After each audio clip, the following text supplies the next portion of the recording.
All In Sports Network. We love sports. Hello, everybody, and welcome into the All In Aggies YouTube channel. Boy, oh boy, what a week it was for Texas A&M football, and they didn't even play. We're going to be going through some of the results from the past week and just touch a little bit on a little bit of everything going on around campus.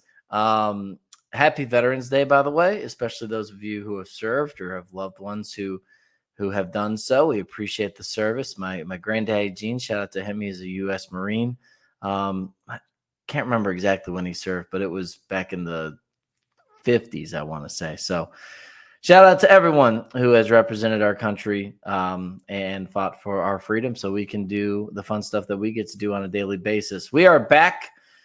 Speaking of civic duty, we are back after a busy week, a bit of a hiatus, and I apologize for it. We had this little election that went down that you might have heard about. I had to help out with that with my news station. And then also, if you hadn't heard, we talked about it last week. We had the unexpected passing of our team member, Chris Radcliffe, who had been with our station for more than 20 years and had his services on Friday. So between the election, between the busy sports week, basketball season starting back up and all sorts of things, haven't been on here as much as I'd like to. And we're going to try and change that moving forward. But again, kind of extenuating circumstances last week. But we are back to go through another week. And as you see, no headphones today because we're not going to do any interview segments today. We'll kind of save that for tomorrow. But I did want to just touch on the lay of the land and recap some of my thoughts of watching, like the rest of you. I finally got to really lock in and watch a full SEC slate of games on Saturday, and a lot of implications for Texas A&M in that and the way things shook out. Let's start with Ole Miss beating Georgia. 28-10. Carson Beck continues to be a problem turning the ball over. Only the one interception, but a fumble loss as well. You had another fumble loss earlier in the game for them. Also, just a yucky, rainy day in Oxford. And I guess the thing that I took away from this is twofold. Number one, while Georgia's A game is about as good as it gets, and we saw that in Austin, they're also a flawed team, just like the rest of them. And Ole Miss, as we've seen them be a flawed team a time or two, Kentucky at home, I believe, and then LSU, some other games that were maybe a little less inspiring as well.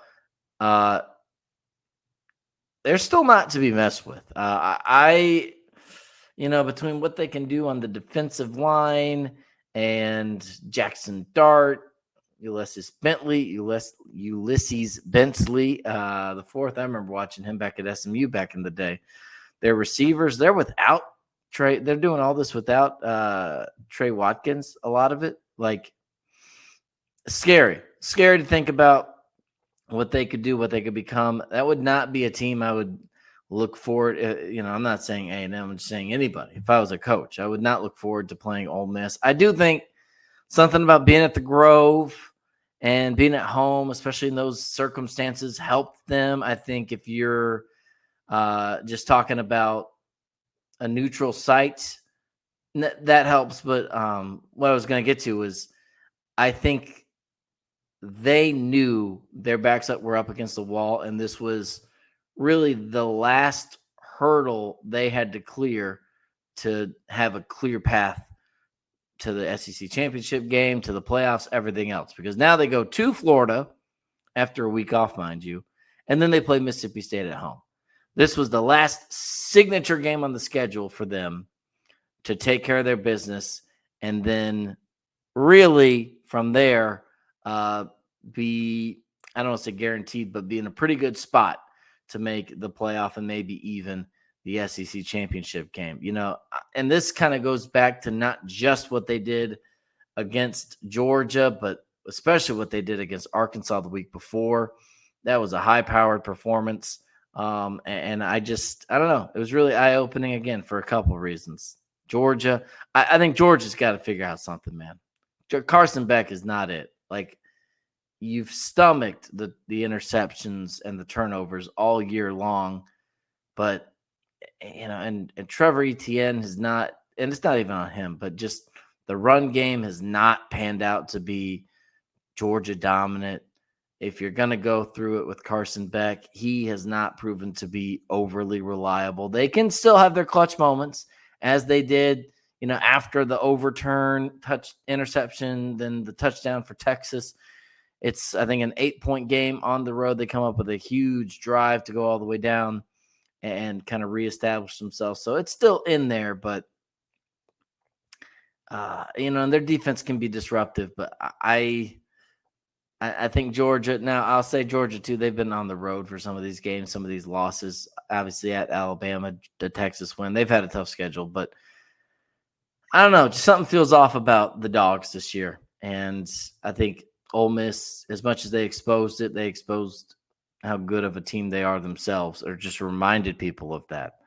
Let's go just down the list in no particular order. Texas gets a big win over Florida, 49-17. The Gators down to their third string. I think he's a walk-on, Aiden Warner. I don't know if he's a walk-on or not, but he's definitely their third-string quarterback. DJ Lagway and Graham Mertz both out.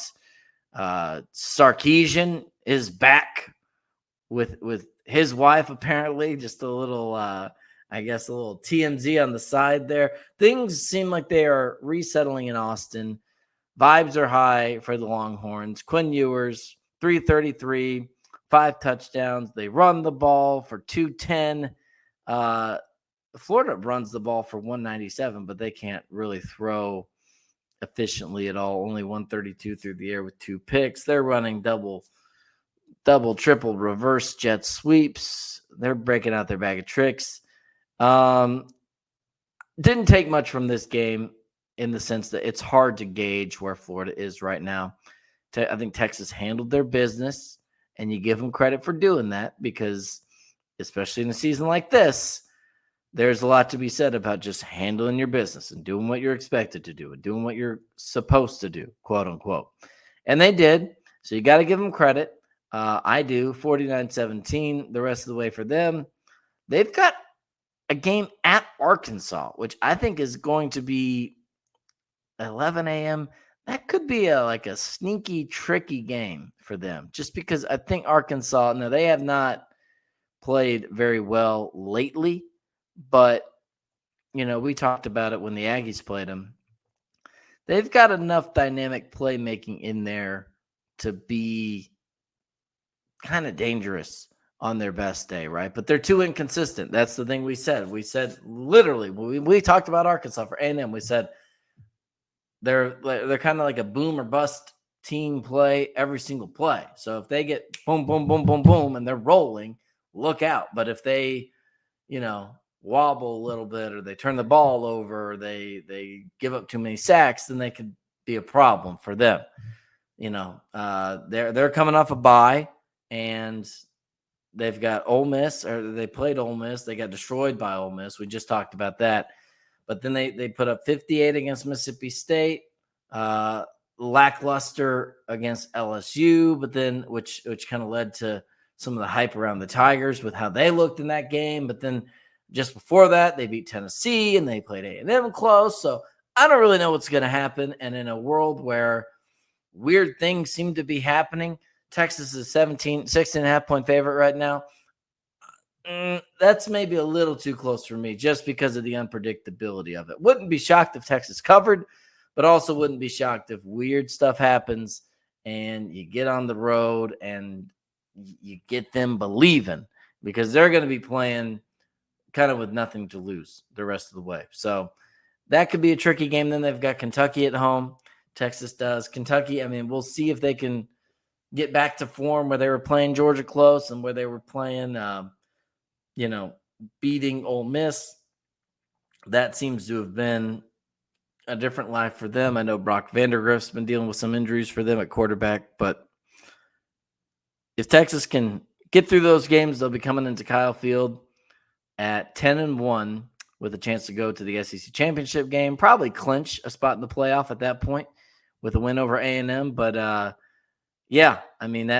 that is going to be electric if A&M and Texas can both handle their business. I think you'll see Game Day back here. I think you'll see some of the other big shows as well. So that'll be either way. It'll be a weekend to remember in College Station and Kyle Field, but especially if both teams handle their business the rest of the way out. Some other games. I'm not going to go through all of these the same amount of time. Tennessee over Mississippi State. Tennessee, they're playing them close for a little bit. Mississippi State was, but they pull away. They do their thing. Nico Imialiava. I butchered that. I had it down earlier. He goes 8 for 13, 174. Then Gaston Moore comes in, 38 yards. Only 212 through the air, but 240 on the ground. Mississippi State, 179 on the ground. Mississippi State, I think, is a year away from really being able to measure where they're at. They've got a lot of moving parts in place, and I think, them falling behind kind of made them not be able to do things the way they'd like to, kind of had to play catch up, but they were in there for a little bit. But Tennessee, again, give them credit. Now we'll talk about the SEC standings after this and more about where Tennessee factors into that, because I do want to explore some, I'm not going to go through every scenario tiebreaker for the SEC, but just like possible opponents, let's say, for Texas A&M in an SEC championship game, should they be able to make it there. Now let's get to arguably the second biggest one. Alabama. Wow. 42-13 over LSU, and it wasn't even really that close because that last score came late. I've seen discussion about it. There's a lot of speculation. Maybe A&M kind of got lucky. The fact that LSU was not prepared to face a running quarterback when Marcel Reed came into the game, and had they had the time to prepare and they prepared for him, then they would have been okay. Based off what we saw Jalen Milroe do with his legs, not sure how much stock I buy in that argument, because Jalen Milroe, 185 on the ground, 4 touchdowns, leading rusher on the day. He outran LSU. LSU had 104 yards, and Jalen Milroe had 185 on the ground. And that's with sacks counting against you, by the way, of course. Brian Kelly talked about it. They've got to be able to be more dynamic, more versatile, and not have it all be on Garrett Nussmeier. He was 27 for 42. Now, granted, listen, they were so out of this game for so long, they had to change things around. But Jalen Milroe, only a modest 109 through the air. But, man, especially in that type of environment, not just Death Valley, not just Tiger Stadium, not just Baton Rouge, but the rain, the elements. Looked like it may be subdued after the half, but at that point you look up and it's already 21-6, and then they just keep it rolling. This almost felt like vintage Alabama football. And the crazy thing is, Alabama is still, in my opinion, we didn't see it this game, but they still got their own flaws. Like, this reminds me of Georgia's performance at Texas. And then, who knows, maybe a few weeks down the road or against a different team, Alabama could put up a clunker as they did against Vanderbilt or the first half against Georgia. So, or second half against Georgia, rather. So yeah, it's hard to make sense of all this. I think that the most clarity you could have with that situation is LSU likely out of the playoff. I mean, the only way that Tigers could get in, and I don't even know what the tiebreaker scenario would be, if they got in as a 2-loss SEC team and they got into the SEC championship game, they win the SEC championship game. But I do not think you're going to see an at-large bid for LSU. Alabama, all of a sudden, man, you want to talk about, and this is my problem with the expanded playoff. Alabama and even Georgia are the exact, and Ole Miss are the type of teams that I think are going to reap the benefits of this playoff more than your underdogs or your UCFs or your Penn States. I think it's going to be these teams that are traditional powers that slip up, that otherwise would be out of it, but now they've got a chance. And now Georgia and Ole Miss and Alabama are going to come in and have a real shot to run the table. I mean, that Alabama team could beat anybody. That Georgia team against Texas could beat anybody. That Ole Miss team against Arkansas and against Georgia could beat anybody, right? They could still lose to a handful of teams, but I just think I liked the idea that there was so much riding on the game at Vanderbilt for Alabama that like season's over. You can maybe if they sneak in as a 2-loss SEC championship game team and win the SEC championship, kind of like LSU 2 years ago before A&M beat them here. If they were going to go into that, I mean, they did. They won the SEC West that year. I think they had 3 losses after the A&M game. But if they go in with 2 losses, they win that game. Maybe they go into the top 4, but otherwise they're out of it. And Alabama, same thing. And Georgia, same thing. Ole Miss, same thing. So now you're going to have multiple of these teams get in there. You're going to give them a chance. My instinct would tell me, my gut would tell me that you're going to see multiple of these teams make it, unless they run into each other, win at least a game, maybe 2, and then we're going to have an SEC dominated semifinal and maybe all SEC championship games. I don't have a problem with that in terms of like in the 12-team field, they deserve to be there. I agree with that, but I'm just saying I like the aspect that the regular season kind of played its way out and that there was a lot riding on it. Now, I don't know. There's a lot of lanes open for teams that I would have preferred to go to 8 teams, and then you don't have to have the debates about the Florida States and the teams that get screwed that way, and maybe you make sure pretty much every time that there's an undefeated team, you'll have a spot for them. But 12, now we're getting into multiple 2-loss teams, maybe even a 3-loss champion if they win their conference championship. So all that to say, Alabama, if they sneak into the playoffs, they will be a team to be reckoned with. It's about peaking at the right time, and they're doing it. 42-13. Oklahoma, Missouri. Oh, my goodness. If you didn't see this game, this is the game I was watching because the LSU game was such a disaster. So just to recap, if you didn't see it, Missouri gives up a touchdown with about 2 minutes left, tie game, Oklahoma. They're driving down the field. They get a scoop and score going the other way. Oklahoma leads by 7. They go down the field. Theo Weiss, the former Sooner, toe tap, touchdown, inside a minute. Mizzou has tied the game. And then Oklahoma trying to drive for a game-winning field goal. They give up the ball on a strip sack, scoop and score, touchdown. 4 touchdowns in the last 2 minutes, the last 3 minutes for sure. And say what you will, but Mizzou hanging around as a 2-loss SEC team. I don't think they make it unless they win the SEC championship game, because the games they lost were brutal and super lopsided. It was Alabama that shut them out as well, and obviously A&M 41-10, and then at Alabama 34-0. So I think that factors into it. You look at the rest of their SEC slate; it's pretty.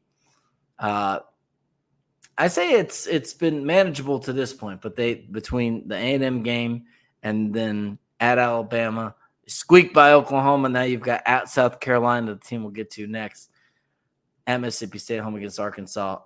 Maybe if you ran that table, it would be enough to undo the fact that you played Murray State, Buffalo, Boston College, and UMass in the non-conference. But hey, they stay alive. They live another day. I wouldn't necessarily, Eli Drinkwitz, I wouldn't necessarily say playoff hunt just yet, but they stay alive for sure.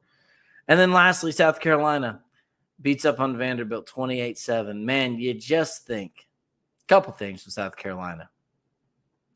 What if they pull off that win against Alabama on the road? What if? They were pretty close, even after missing the 2-point conversion, got the onside kickback. What if they don't get, let's be honest, what if they don't get screwed against LSU and they don't have a pick 6 taken away from them?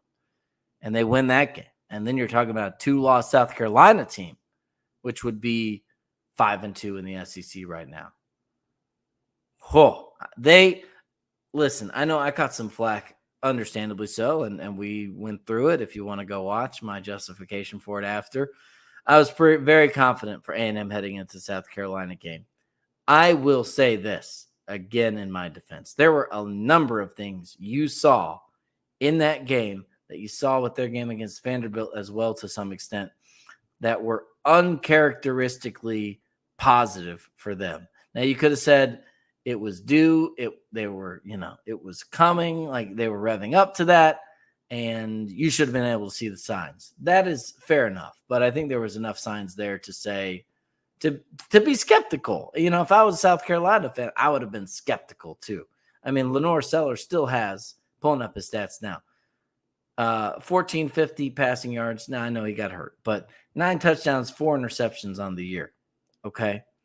That's after a good game against South Carolina and a good game against Vanderbilt.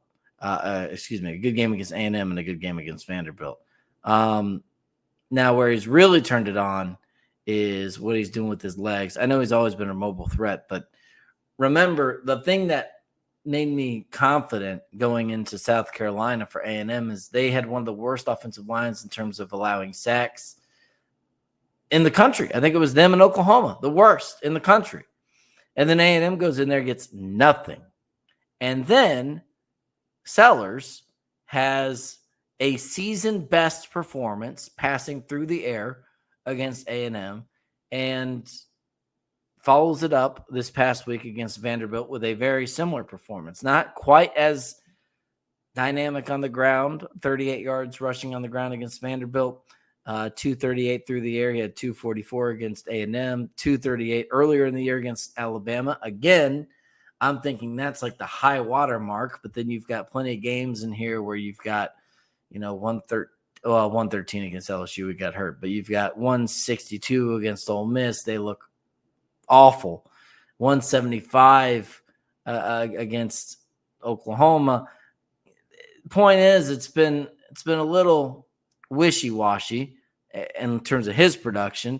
Now Rocket Sanders is back there, and he can give you some stuff. But they've helped him out big time. They feel like they're rounding the corner, and it just, part of my heart breaks for them because, listen, I'm a South Carolinian guy. I was born in Greenville. Mom went to Clemson. Sister went to South Carolina. I think out of spite, to be honest. So they've always had, as much as Aggies hate the Gamecocks and that historic rivalry, always had a soft spot in my heart for South Carolina. But man, that 2-week stretch, well, and it goes without saying, the Ole Miss game, that was a legit loss. But those 2 games, Alabama, LSU, if they win, man, they could be a team that we're really talking about in contention. But still, what they still could be is a team that disrupts some things. Missouri and at Clemson are 2 of their last 3 games. They've got Wofford in there as well, the Terriers. So I think they could probably take care of Missouri at home. At Clemson, they could kind of ruin their arch rival season, which would be fun for them. And I think they're going to come out looking, and this is also a team that struggled earlier in the year against Old Dominion. Now, that was week 1, but they've been up and down, back and forth, but they're finally hitting their stride. It's just a shame for them. It's just a little too late. I think it feels a little too late, but they will, I will give them this, be a team to watch out for heading into 2025. I mean, they could. 10 wins is still mathematically on the table for them. All right, now that we've gone through the games, and Vanderbilt, just real quick on them, 28-7. I feel like the Cinderella story is winding down in terms of, like, it's still a Cinderella story in its own regard, but I think we've seen Vanderbilt maybe have its last little bit of magic. They've got at LSU and home against Tennessee. This is a team that is good enough to where, bad teams, SEC teams, they can punish them. If they played Florida right now, I think they'd beat them. They beat Kentucky. They beat Bama. They beat Auburn. But you're starting to see that differentiation where, South Carolina's, Texas, we'll see LSU, we'll see Tennessee. It feels like they're kind of in that range of better than the bad teams, but still not quite as good against the good teams. Save the result against Alabama. I know they beat Alabama, but again, I think that was not a good performance from Alabama. But man, that just leads me to the overarching conclusion.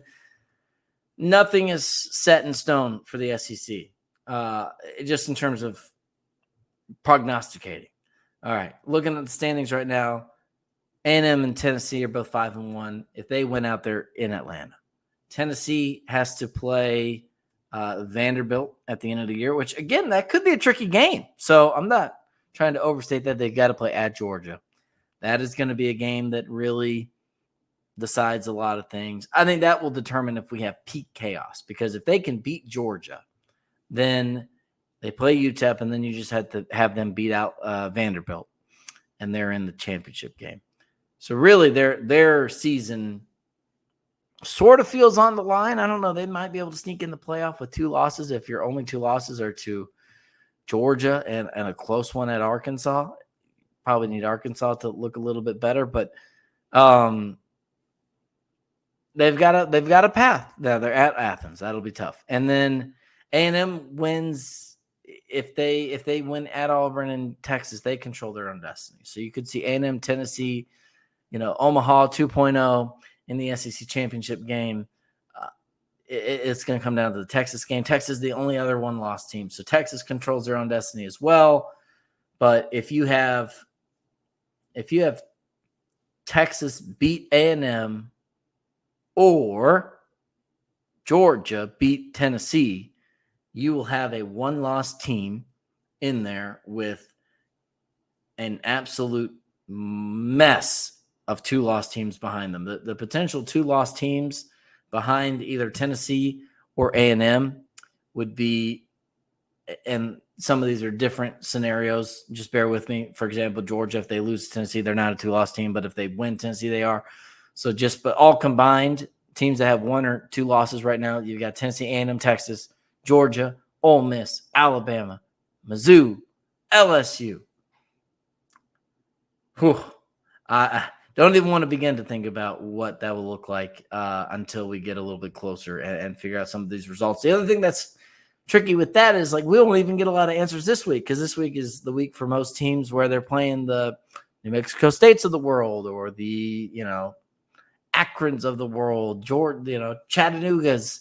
That's this week for the SEC. So we're not really going to be able to find out a lot this week. We're still going to have chaos heading into next week, but we will have some games as notable exceptions. Like I mentioned, Tennessee at Arkansas, and then even Tennessee at Georgia, and then even Texas at Arkansas. All right, that's about all I have for you on today's show. Again, just wanted to kind of hop on here. It's been a minute. It's been too long. I apologize, but wanted to give you a broad look at the lay of the land, as A&M really did, it feels like, win the bye week if it's possible, because you're just looking left and right and like, oh, there goes LSU. Oh, there goes Georgia.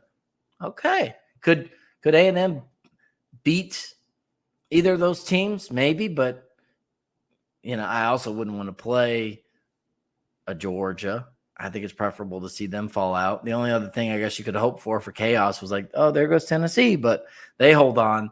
And obviously Texas, you would, as Aggie fans, you would love to see that too, but I don't think Florida ever really stood a chance. But that's all we got for you on the football side. Just real quick, basketball, as I'm doing this, A&M men's basketball has a game with Lamar right now, and it's right about halftime. By the time you see this, it'll be about over. But A&M, let's see.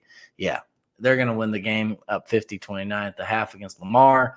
The women getting back on track, lost the disaster against A&M Corpus Christi. Had a closer game than you would like against UTSA. I think only won by 4. Had all the little kids there for like the elementary school day. They might have made the difference, to be honest, because that game was back and forth. Aggies were down in the second half. I think that team has a lot of things that they need to figure out. But they did look good Sunday against Western Michigan, so they finally get a quote-unquote normal win, a normal margin of victory for them. And then just finally, quick shout-out to A&M Tennis. We've got the individual singles and doubles championships coming up in, I think it's next week in Waco.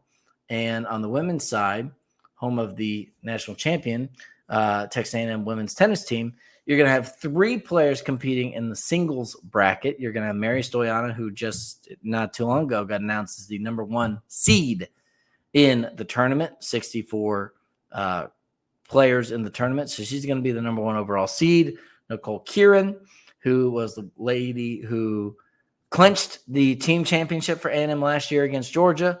She got in there with a nice weekend for her in Ann Arbor. And also sneaking in was Daria Smetanikoff, a junior from New Jersey, who she's a fascinating story. Just real quick, as I say, I like to go on these little tangents on these other sports when I get a moment.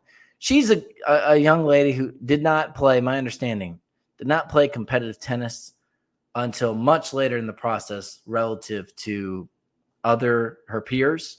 So I've always been curious how much maybe a player like that can improve more year over year than someone who's been playing the game for a lot longer, just because they are still quote unquote newer to the game.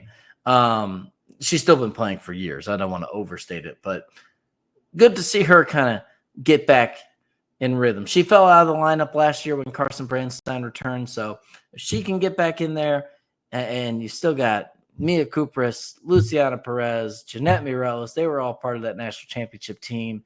Mary Stoyana, Nicole Kieran, and then Daria was in the lineup until Carson got there. But she's starting to hit her stride. I feel pretty good about the ladies maybe having a chance to make some noise once again. But that is going to do it for good now here on All In Aggies. If you haven't already, by the way, subscribe to the channel. Help us out. Subscribe, like, share the video. Tell a friend about the show. Tell a friend about just even a clip of it. Like, hey, did you see this? What'd you think about this? And have at it in the comments. We want that to be a forum for all you guys to discuss Texas A&M athletics. And let us know where you think A&M lines up against SEC, who you'd like to see the Aggies play in the championship game. Like, what would be the preferable draw in your opinion? Would you be cool with Tennessee? Would you want chaos? Would you want someone else to come in out of that 2-loss bunch? Let us know in the comment section below, and we will see you here back later this week. All In Sports Network. We love sports.